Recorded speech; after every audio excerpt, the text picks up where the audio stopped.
Hello students, आप सभी को आपके अपने प्यारे channel conceptual study with Ritesh में एक बार पुनः स्वागत है।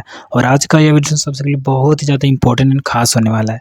इस वीडियो में हम होम साइंस का मेजर पेपर 1 सेमेस्टर 1 के लिए सिलेबस बताने वाले हैं। इसके साथ ही कुछ स्पेशल चीज़ें भी बताने वाले हैं। तो आप लोग को क्या करना है, पूरा वीडियो को देखना है। और चैनल में अगर नए होंगे तो ज़रूर से सब्सक्राइब कर लीजिएगा स्टूडेंट्स, ठीक है। और अगर पुराने भी हैं और सब्सक्राइब नहीं किए हैं तो ज़रूर से सब्सक्राइब कर लीजिए, क्योंकि इंपॉर्टेंट क्वेश्चंस वगैरह अब इस चैनल में सारा देखने को मिलेगा, ठीक है। तो आप लोग जरूर से सब्सक्राइब कर लीजिएगा। अब देखिए, सबसे पहले तो ये बोलेंगे कि सेमेस्टर 1 में पढ़ना क्या है, ठीक है। देखिए, सेमेस्टर 1 में introduction to food and nutrition के बारे में पढ़ना है, यानी क्या होता है फूड और न्यूट्रिशन क्या होता है इसके बारे में, ठीक है।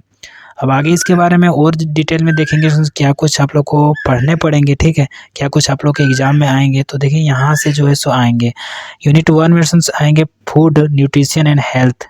तो फूड का मतलब क्या होता है, न्यूट्रिशन का क्या मतलब होता है और हेल्थ का क्या मतलब होता है, तो वही चीज़ यहाँ पर दिया हुआ है। Meaning and definition of food, क्या मीनिंग और डेफिनेशन है फूड का। Meaning of definition of nutrition, level of nutrition, कौन से लेवल में न्यूट्रिशन होना चाहिए, ठीक है, शरीर के अंदर। Meaning, definition and dimension of health, तो क्या अर्थ होना चाहिए, क्या परिभाषा होना चाहिए स्वास्थ्य का। फंक्शन ऑफ फूड, फूड का क्या क्या फंक्शन होता है। Relationship between food, nutrition and health, क्या रिलेशनशिप है तीनों में, ठीक है। तो आपको यूनिट 1 में पढ़ना है। यूनिट 2 में क्या पढ़ना है, कार्बोहाइड्रेट, प्रोटीन एंड फैट, ठीक है। कार्बोहाइड्रेट, प्रोटीन एंड फैट, तो कार्बोहाइड्रेट के बारे में पता होगा, प्रोटीन के बारे में भी पता होगा और फैट के बारे में भी आप लोग को पता होगा, ठीक है। Composition, classification, function, sources, effects है, deficiency, effects of excess of carbohydrates, daily requirements of carbohydrates in different age groups. देखिए इसके बारे में, कार्बोहाइड्रेट के बारे में इसमें बोला जा रहा है कि क्या कंपोजिशन होता है कार्बोहाइड्रेट का, क्या क्लासिफिकेशन होता है, कौन कौन पार्ट में डिवाइड रहता है, क्या क्या फंक्शन रहता है, क्या क्या सोर्स यानी कि किससे हम लोग प्राप्त कर सकते हैं, इसका क्या इफेक्ट होता है, यानी कि इसको खाने से क्या होता है, ठीक है। और जो डेली कितना खाना चाहिए, कितना लिमिट में खाना चाहिए, कितने उम्र को, कितने वर्ष की उम्र वाले स्टूडेंट्स या फिर आदमी को कितना खाना चाहिए, ठीक है। अगला है composition, classification, functions, sources, effects of deficiency and excess of protein, daily requirements of protein in different age groups। तो अलग अलग एज ग्रुप्स को कितने मात्रा में प्रोटीन खाना चाहिए, क्या होता है प्रोटीन, ये सारा कुछ, ठीक है। Composition, classification, function, effects of deficiency and sketch of fats, daily requirements of fats in different age of groups. तो देखिए जो फैट होता है वो उसका भी क्लासिफिकेशन के बारे में बात हो रहा है, उसका भी इफेक्ट के बारे में बात हो रहा है कि खाने से क्या होगा, डेली कितना खाना चाहिए, कौन सी उम्र वाले को कितना खाना चाहिए, ठीक है। अगला देखिए क्या है, vitamins, minerals and water.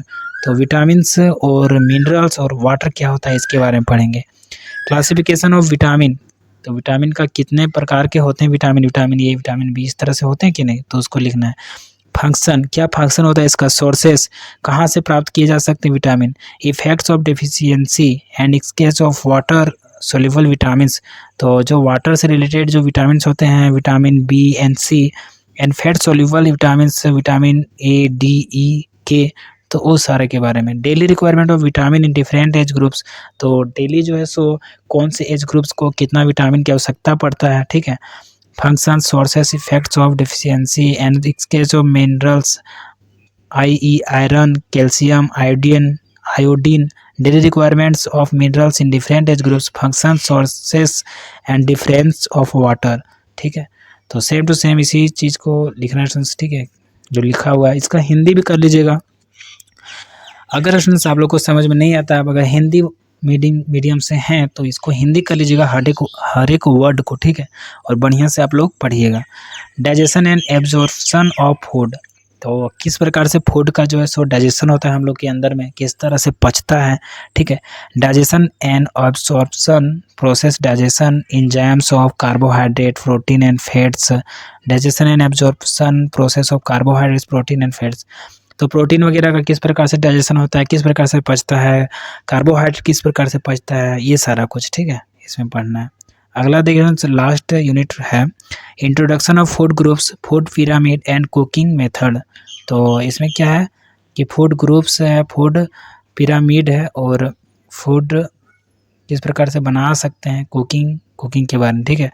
Basic food groups, basic जो फूड ग्रुप्स होते हैं उसके बारे में, application of food groups in planning balanced diets, तो कौन कौन सी तरह के फूड खाएंगे, ठीक है। Methods of cooking, wet heat method, dry heat method and cooking with fat, advantage and disadvantage of cooking method. तो जो खाना बनाने का जो तरीका है उसका जो है सो क्या एडवांटेज और क्या डिसएडवांटेज होता है, क्या खूबी और क्या उसका नकारात्मकता होता है। अदर कुकिंग मेथड्स क्या होता है, माइक्रोवेव कुकिंग, सोलर कुकिंग में कैसा होता है, माइक्रो कुकिंग में कैसा होता है, advantage and disadvantage of cooking method. तो ये सारे कुकिंग मेथड का जो है क्या क्या खूबी है और क्या क्या नुकसान है वो सारा, ठीक है। अब देखिए कुछ स्पेशल बुक्स भी स्टूडेंट्स अगर आप लोग के कॉलेज के लाइब्रेरी में मिलता है आसानी से तो आप लोग ले लीजिएगा, ठीक है। और अगर आसानी से नहीं मिलता है तो आप लोग कोई एक को खरीद लीजिएगा, ठीक है। बाकी हम तो क्लास करवाते ही हैं प्राइवेट क्लासेज गूगल मीट में, तो आप लोग चाहे तो ज्वाइन भी कर सकते हैं, ठीक है। और चैनल को सब्सक्राइब जरूर से कर लीजिएगा क्योंकि इंपॉर्टेंट क्वेश्चन भी हम यहाँ डालते हैं, तो आप लोग जरूर से सब्सक्राइब कर लीजिएगा। और थैंक्स फॉर वॉचिंग, फिर मिलेंगे नए इंटरेस्टिंग वीडियो के साथ। जय हिंद, वंदे मातरम।